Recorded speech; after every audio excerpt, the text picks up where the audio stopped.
The makeup artist dabbed a final touch of powder on Jasmine Crockett's forehead. The studio lights were always too hot, and the last thing she wanted was to appear shiny on national television. Jasmine checked her reflection in the mirror and adjusted her navy blue blazer. As a third-term representative, she had done plenty of TV appearances, but American Perspectives was different. It was the highest-rated political talk show in the country, with viewership numbers that could make or break careers. 5 minutes, Representative Crockett, called a production assistant, clipboard in hand. Jasmine nodded and took a deep breath. She had prepared extensively for this interview, reviewing likely questions about the new space funding bill she had co-sponsored. The bill would increase NASA's budget by 15%, the largest increase in decades. Critics called it wasteful spending. Supporters said it would create jobs and advance science. Jasmine had her talking points ready. A commotion near the studio entrance caught her attention. The show's host, Gregory Bennett, was having what appeared to be a heated discussion with the producer. Jasmine couldn't hear what they were saying, but Gregory's normally calm face looked concerned. He glanced in her direction, then nodded reluctantly at whatever the producer was telling him. Gregory walked over to Jasmine with a forced smile. "Small change of plans. We're adding another guest to the segment." "Who?" Jasmine asked, immediately. On guard, Candace Owens. Jasmine felt her stomach tighten. Candace Owens was known for her aggressive debate style and had criticized Jasmine's policies numerous times on social media. This was supposed to be a one-on-one interview about the space bill. "Network's decision, not mine," Gregory said with an apologetic shrug. "They think the ratings will be better with some back and forth." Before Jasmine could protest further, the studio doors opened and Candace Owens walked in. She wore a crisp white suit and carried a manila folder tucked under her arm. She spotted Jasmine and smiled. "Representative Crockett. Looking forward to our discussion." Jasmine maintained her professional composure. "I wasn't aware you had an interest in space policy." "Oh, I have an interest in many things," Candace replied, patting the folder, "some of which might surprise you." The floor director called for everyone to take their places. Jasmine was guided to a blue armchair on one side of a glass coffee table. Candace took the identical chair opposite her. Gregory sat at the end, his notes arranged neatly in front of him. 30 seconds, called the director. Jasmine noticed the folder again.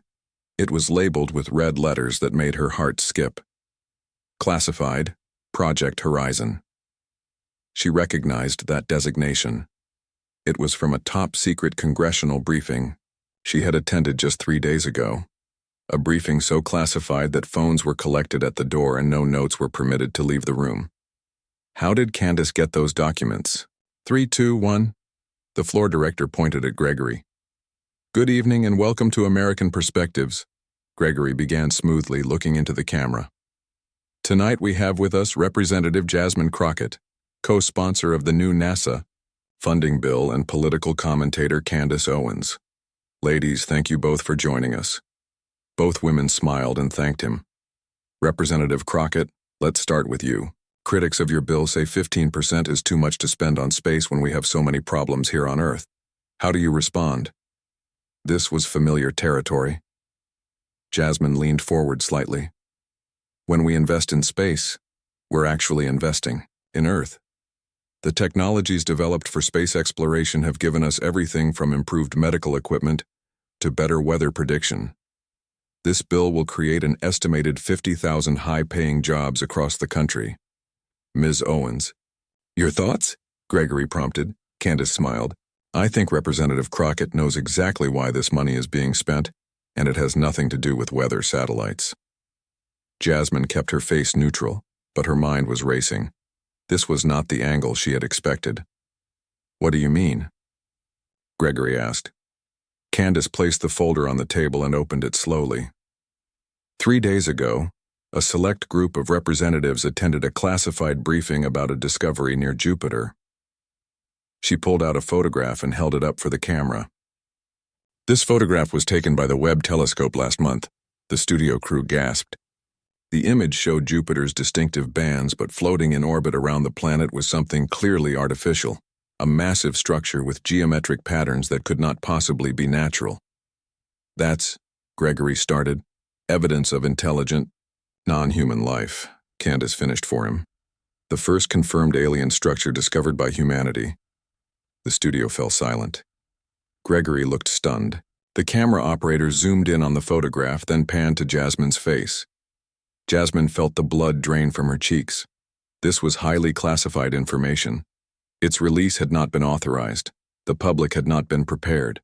There were protocols for this kind of revelation, carefully designed to prevent panic. "Ms. Owens," Jasmine said, struggling to keep her voice steady. "I'm not sure where you obtained that image, but discussing classified national security matters on television is—" "The American people have a right to know," Candace interrupted, "especially since the structure appears to be broadcasting a message." Gregory leaned forward. "A message? From aliens?" "Yes," Candace said. She pulled out another document. "A signal being transmitted directly toward Earth. And the strangest part? It specifically mentions Representative Crockett by name." Every eye in the studio turned to Jasmine. The camera zoomed in on her face as she struggled to process what was happening. This part wasn't in the briefing she had attended. She felt ambushed, confused. "That's absurd," she managed to say. "Why would an alien signal mention me?" "That's the billion-dollar question," Candace replied. "Perhaps because of your new bill? Or perhaps because of something else you're not telling us?" Jasmine's professional mask cracked. This was beyond politics, beyond partisan games.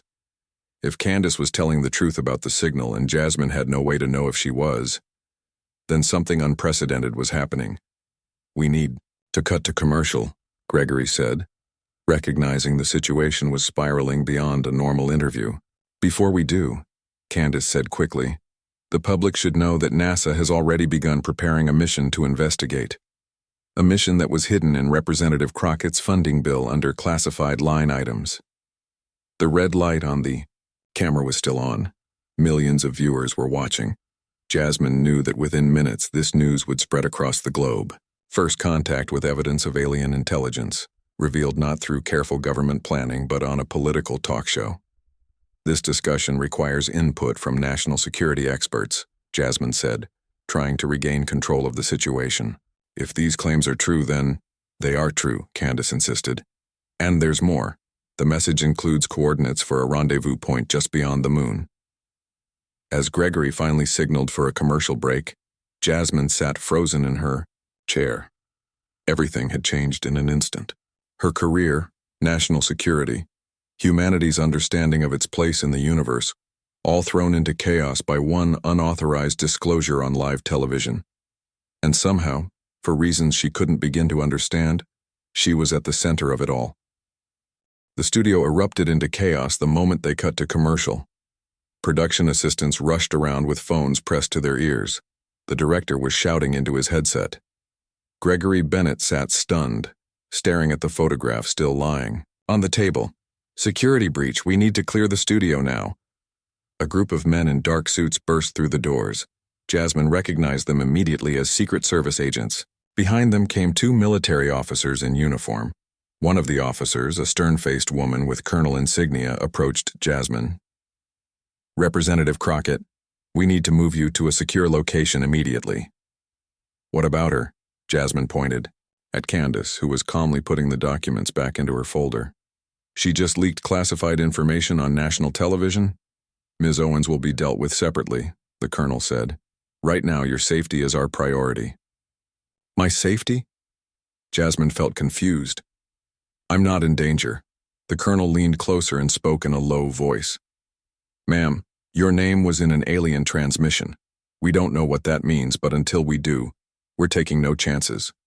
Two agents moved to either side of Jasmine and guided her toward a side exit. As she was being led away, she locked eyes with Candace one last time.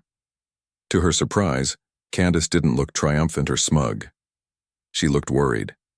"They didn't tell you everything in the briefing," Candace called out. "Ask them about the translation."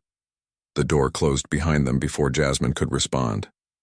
She was rushed through a service corridor and out to a waiting black SUV with tinted windows. Within seconds, they were speeding away from the television studio, sirens blaring. "Where are we going?" Jasmine asked.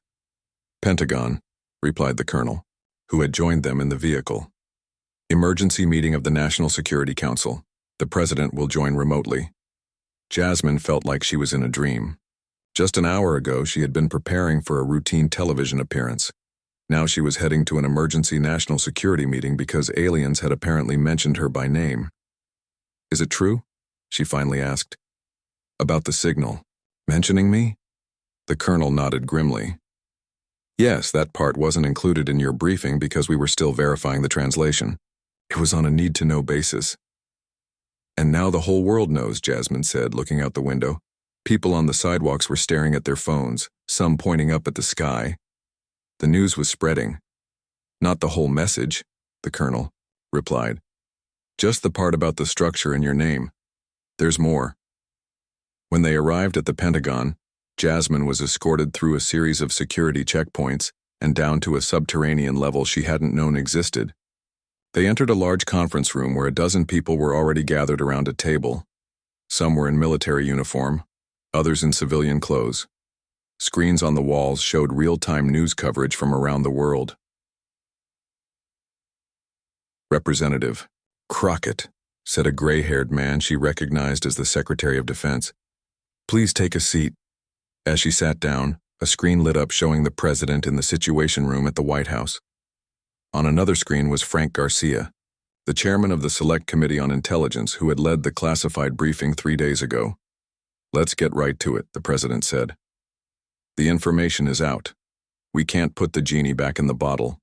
What we need now is damage, control, and a plan moving forward. First, Representative Crockett needs to be fully briefed," said Frank. "She's at the center of this now." A woman in a NASA uniform stood up and dimmed the lights.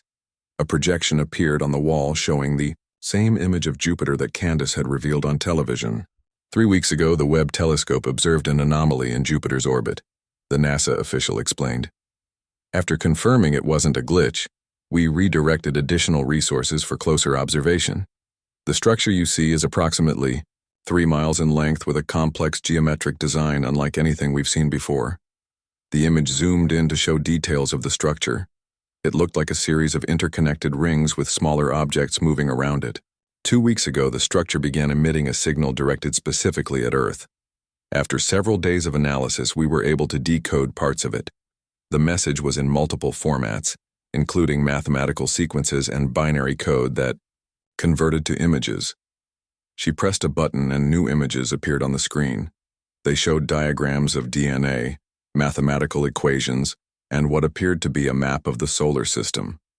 The message included information that demonstrated advanced knowledge of human biology and our solar system. Then came the part that concerned us most. The screen changed to show a sequence of symbols with an English translation beneath. "Send Jasmine Crockett. Coordinates follow. Come alone. Bring proof of authority. Time is short." Jasmine stared at the words in disbelief. "This has to be a mistake. Why would aliens know my name?" "That's what we've been trying to figure out," said the Secretary of Defense. "We've analyzed your entire life history, every public statement, every vote you've cast. Nothing stands out that would explain this." "What about the coordinates?" Jasmine asked. The NASA official brought up a new image showing Earth, the Moon, and a point just beyond lunar orbit. "The coordinates specify this location. It's a Lagrange point, a place where gravitational forces balance out, a stable position in space." "And time is short? What does that mean?" Jasmine felt her heart racing. "We don't know," admitted Frank. "But given the circumstances, we're treating it as urgent." The president leaned forward. "Representative Crockett, we need to respond to this message, and based on what we're seeing, they want you involved." "Me? I'm not an astronaut or a scientist. I'm just a politician." "You're the one they asked for," said the Secretary of Defense, "and right now that makes you the most important person on the planet." "So what happens now?" Jasmine asked, looking around the table. The president's expression was grave. "We're preparing a mission to the coordinates. Our most advanced spacecraft is being readied as we speak, and we need to decide if we're sending you." "Sending me to space?" Jasmine felt lightheaded. "To meet aliens?" That appears to be what they're requesting, said Frank. The question is, are you willing to go? Before Jasmine could answer, an aide rushed into the room and whispered something to the Secretary of Defense, who then addressed the group. We're getting reports of unusual atmospheric phenomena worldwide, lights in the sky over major cities. It seems our visitors may not be limiting themselves to Jupiter's orbit anymore. The screens showing news coverage were now filled with images from around the world. Glowing objects hovering over New York, London, Beijing, Moscow. They're here, someone whispered. Jasmine looked at the message on the screen again. Send Jasmine Crockett. Time is short. Whatever decision she was about to make would change history forever. Jasmine stood at the viewing window of NASA's Johnson Space Center, watching teams of engineers and scientists rush around the enormous hangar below. In the center stood a gleaming spacecraft unlike anything the public had ever seen. It was sleek and silver, with no visible external engines, looking more like something from a movie than real technology. The USS Horizon, said Lisa Murray, stepping up beside her. Lisa was the lead scientist assigned to prepare Jasmine for the mission. We've been building it in secret for 15 years. It was meant for a Mars mission next year, but plans change. It doesn't look like any spacecraft I've ever seen, Jasmine said. That's because it isn't like any spacecraft the public knows about. It uses technology we developed based on previous encounters. Jasmine turned to face Lisa. Previous encounters? You mean we've met aliens before? Lisa hesitated. Not exactly. Let's just say we've had access to certain materials that helped advance our technology. The Horizon can reach the moon in 6 hours instead of days. It had been 3 days since the television broadcast that changed everything. 3 days of constant briefings, training, and preparation. 3 days of riots in some cities, prayer groups in others, and worldwide uncertainty everywhere.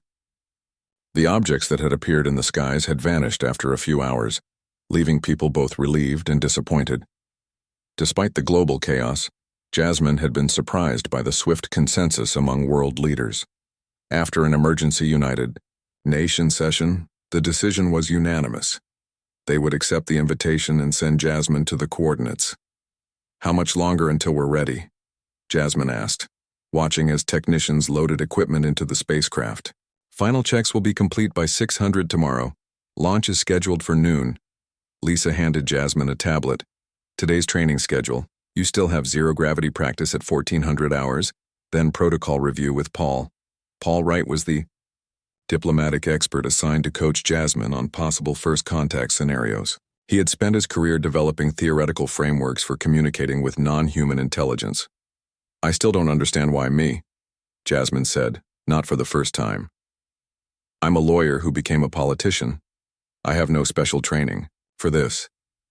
We may never know their reasoning, Lisa replied. But they asked for you by name and they've demonstrated technology far beyond ours. It would be unwise to ignore their request. A security officer approached them. Representative Crockett, you have a visitor who's been cleared by the director. Who is it? Jasmine asked, puzzled. The facility was under strict lockdown. Candace Owens. Jasmine felt a surge of anger. The woman who caused this mess by leaking classified information. Why would I want to see her? She says she has information that wasn't in the files. Information about why they might have chosen you. Jasmine considered refusing, but curiosity won out. Where is she? The officer led Jasmine to a small conference room where Candace was waiting. She looked different from their television encounter. More serious, without the polished appearance of a TV personality. You have a lot of nerve showing up here, Jasmine said as the door closed behind her. I know you're angry, Candace said, but I did what I thought was right.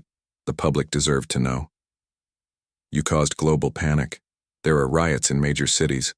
Religious groups are claiming it's the end times. And others are celebrating the greatest discovery in human history, Candace countered. But that's not why I'm here. She placed a small device on the table. It looked like a smooth stone with no visible buttons or screens. What is that? Jasmine asked. It was sent to me anonymously 3 weeks ago. At first, I thought it was a paperweight from a fan. Then it started showing me things. Candace touched the stone and it glowed faintly, A holographic display appeared above it, showing stars and what appeared to be a map. It showed me the Jupiter structure before NASA announced its discovery. It showed me your name, and it showed me this. She touched the stone again, and the image changed to show Jasmine standing in what looked like a vast chamber, facing tall, slender figures. "Is this supposed to be the future?" Jasmine asked, staring at the image. "I think so. And there's more." Candace touched the stone a third time.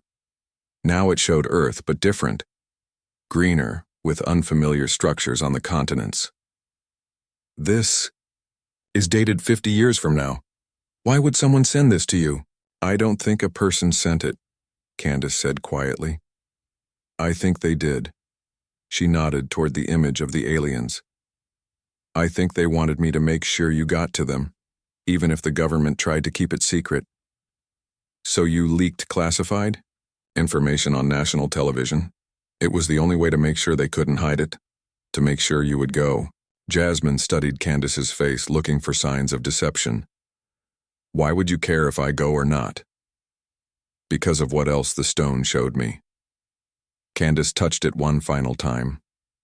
The image now showed Earth again, but this version was barren, with vast gray stretches where cities and forests should be. "This is also dated 50 years from now, an alternative timeline." Jasmine felt a chill. "You're saying if I don't go, this happens?" "I'm saying there are two possible futures, one where humanity thrives and one where we don't. And you seem to be the deciding factor." Before Jasmine could respond, the stone suddenly grew brighter. The holographic display changed to show the solar system, with a line tracing from Earth to the rendezvous point. "What's happening?" Jasmine asked. "I don't know. It's never done this before." A countdown appeared. 24. Then 23, 59, 59, counting down second by second. "They're getting impatient," Candace said. "Whatever they want to tell you, they want to do it soon." The door opened and Lisa rushed in. "We're detecting energy readings from orbit. Something big just appeared at the rendezvous coordinates." "They're early," Jasmine said, looking at the countdown on the stone. "We're supposed to have another day." "Plans change," Lisa replied grimly. "The mission's been moved up. We need to launch within 3 hours." Jasmine looked from the stone to Candace. "You should turn that over to NASA." "I will. But first you need to know why they chose you. The stone showed me one more thing." Candace leaned forward. 3 years ago, you gave a speech at a small community college. You said humanity's greatest strength was its diversity of thought, that our different perspectives would someday take us to the stars. I remember that speech. Maybe 50 people attended. Someone else was listening too, someone far away. Candace pushed the stone across the table. "Take it with you. I think it's meant for you anyway." As Jasmine picked up the stone, it grew warm in her hand. The holographic display changed once more, showing a sequence of symbols similar to those in the alien message. "What does it say?" Jasmine asked. "I don't know," Candace admitted. "But I think you'll find out soon." The security officer returned. "Representative Crockett, they need you in the Mission Control Center immediately." As Jasmine stood to leave, Candace caught her. "Whatever happens up there, whatever they tell you, remember that you're representing all of us, not just America, but all of humanity." Jasmine nodded, slipping the stone into her pocket. In just a few hours, she would be heading into space, to meet beings from another world. And somehow the fate of Earth might depend on what happened next. The USS Horizon broke free from Earth's atmosphere with barely a tremor.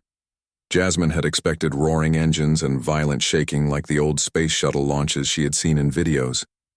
Instead, she felt only a gentle pressure pushing her back into her seat as the blue sky outside the viewport darkened to black. "Artificial gravity stabilized," announced Commander Olivia Sanchez from the pilot's chair. "We are now on course for the rendezvous point."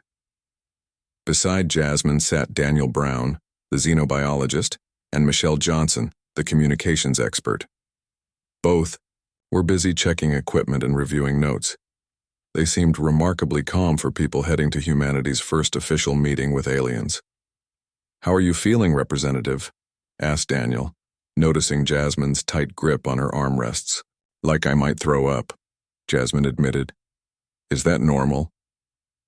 Completely normal. The anti-nausea medication should kick in soon. He smiled reassuringly. And the nerves will settle once we're busy with preparations. Jasmine nodded and tried to relax. She reached into her pocket and felt the smooth alien stone Candace had given her. She hadn't told anyone about it yet. Part of her wondered if she should, but another part felt strangely protective of it, as if it were meant for her alone. We have visual on the object, Olivia announced suddenly, bringing it up on the main screen.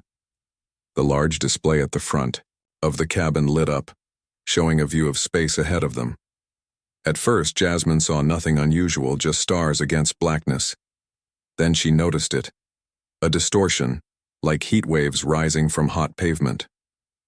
As they watched, the distortion grew, more defined until it took shape. An enormous vessel that seemed to shimmer between visibility and invisibility. That's at least 20 times larger than our ship, whispered Michelle.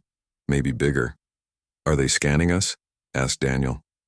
Michelle checked her instruments. Yes, but it's unlike any scan pattern I've seen before. It's gentle, almost like they're being careful not to disturb us. The stone in Jasmine's pocket grew warm. She pulled it out and saw that it was glowing with a soft blue light.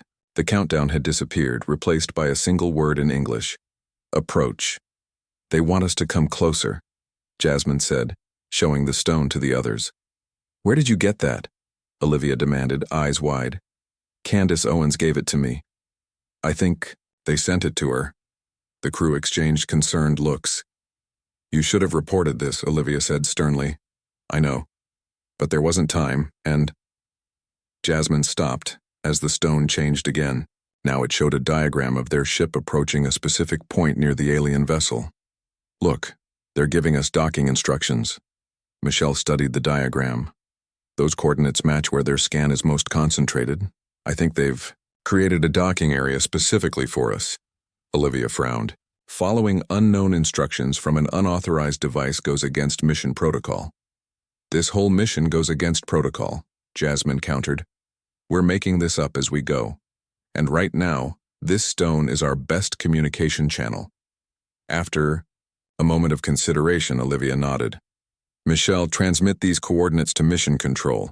Tell them we're proceeding with caution. As they approached the designated point, a section of the alien ship seemed to open like an iris, revealing a glowing blue chamber within. Atmospheric readings indicate the chamber contains breathable air, reported Daniel, checking his sensors. Temperature and pressure similar to Earth normal. They've done their homework, said Michelle. They know exactly what we need. The IES horizon eased into the chamber, which closed behind them. There was a soft hum, and the ship settled gently onto what appeared to be a smooth floor. We've landed, said Olivia unnecessarily. Power system stable. No indication of interference with our technology. Jasmine's heart was pounding so hard she could feel it in her throat. This was the moment humanity had speculated about for centuries. First contact with an alien civilization. What happens now? She asked. As if in response, the stone in her hand displayed a new message. Exit vessel. Representative Crockett only. No way, said Olivia immediately. That violates our security protocols. No one goes alone. I have to, Jasmine said, showing them the message. This is why they asked for me specifically. It could be a trap, warned Daniel. If they wanted to harm us, they could have done it already, Jasmine pointed out. They have technology far beyond ours. We're here because they invited us, because they invited me. The crew argued for several minutes, but eventually agreed that Jasmine should go, wearing a full environmental suit with life support systems and communications equipment. The suit was lightweight, but would protect her from potential biological hazards while allowing the team to monitor her vital signs and location. We'll be watching and listening, Olivia assured her as Michelle helped her into the suit. If anything seems wrong, we'll extract you immediately. How exactly would you do that? Jasmine asked. Their ship is massive and we have no idea what kind of weapons they might have. Olivia patted the sidearm at her hip.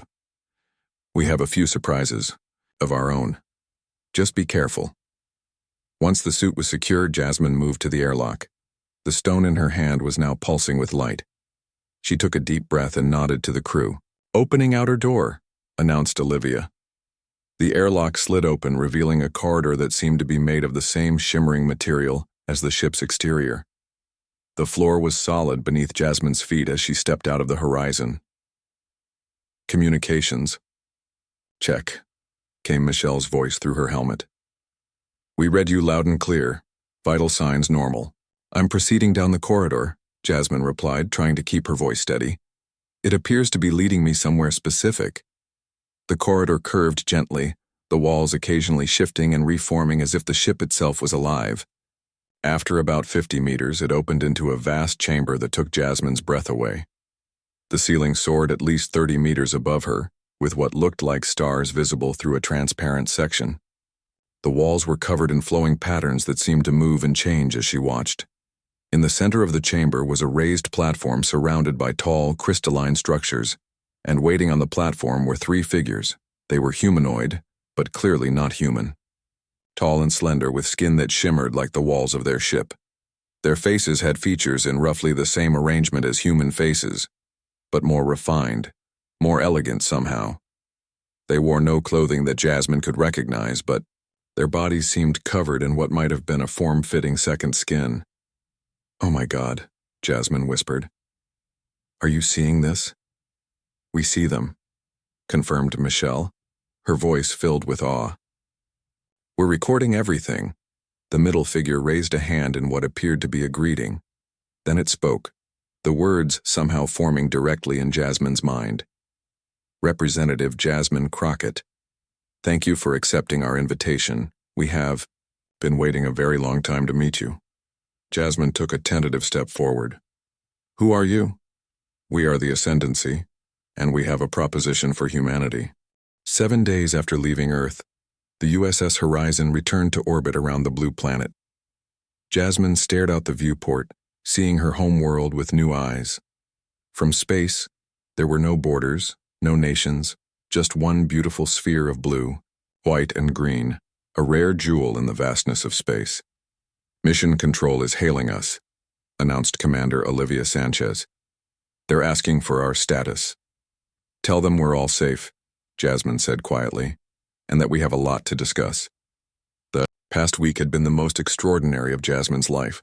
After her initial meeting with the 3 representatives of the Ascendancy, she had been taken deeper into their vessel, shown technologies beyond human understanding, and told a story that stretched back thousands of years.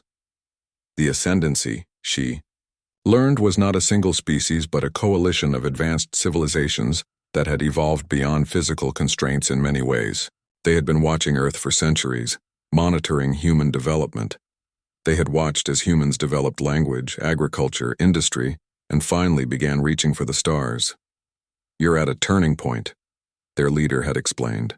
The being called itself Elior, though Jasmine suspected this was a simplified name for human convenience. "Your species has great potential, but also great capacity for self-destruction." "Why me?" Jasmine had asked. "Out of all humans, why did you contact me?" Elior had shown her a recording of the speech she had given 3 years earlier at a small community college. She remembered the event well, a simple talk about diversity and cooperation that hardly anyone had attended. "Your words reached beyond your audience," Elior said. "In that speech, you expressed the core idea that may save your species, that different perspectives working together create stronger outcomes than any single viewpoint could achieve. This concept is the foundation of the Ascendancy." Now, as the Horizon prepared to re-enter Earth's atmosphere, Jasmine felt the weight of responsibility on her shoulders. The Ascendancy had given her a choice, or rather had given humanity a choice, with her as their messenger. "Prepare for landing," Olivia announced. "Everyone secure for re-entry." The landing was smooth, the advanced technology of the Horizon making what should have been a bumpy descent feel like a gentle elevator ride. As the ship settled onto the landing pad at Johnson Space Center, Jasmine could see the crowd gathered outside, military personnel, government officials, and a sea of reporters with cameras. "Ready?"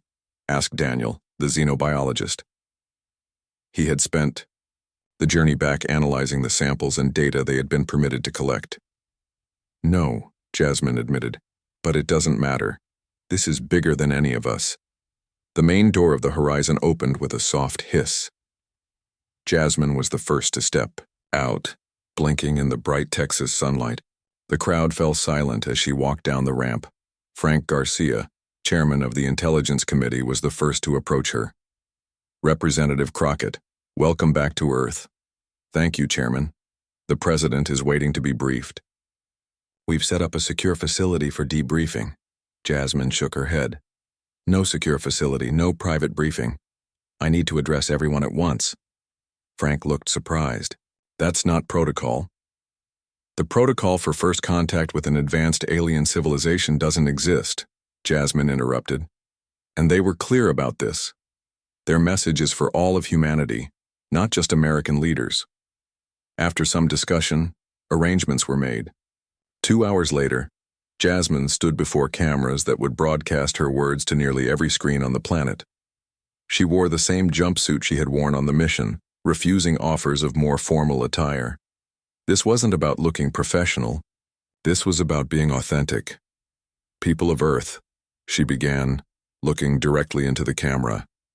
7 days ago, I left our planet to meet with representatives of an advanced group of civilizations called the Ascendancy.